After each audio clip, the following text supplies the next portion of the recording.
చైత్రశుక్ల నవమి రోజు భద్రాచలంలో, చైత్రశుక్ల పౌర్ణమి రోజు వంటిమెట్టలో శ్రీ సీతారాముల కళ్యాణ మహోత్సవం అంగరంగ వైభవంగా జరుగుతోంది.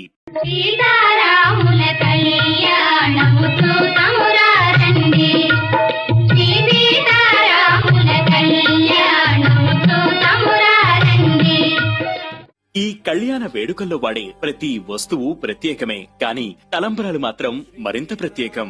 రాములవారి కళ్యాణంలో ఉపయోగించే తలంబరాలను ప్రత్యేకంగా పండిస్తారు. ఎంతో నియమనిష్టలతో, భక్తి శ్రద్ధలతో సాగు చేస్తారు.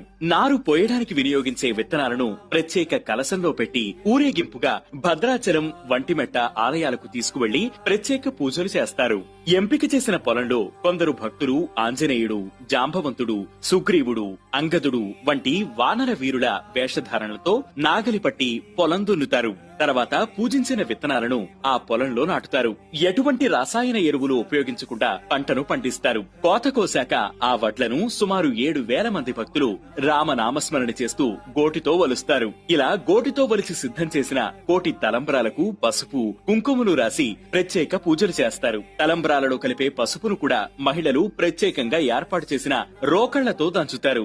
ఈ తలంబ్రాలను కలశాల్లో భద్రపరిచి భద్రాచలం, ఒంటిమెట్టకు పంపిస్తారు.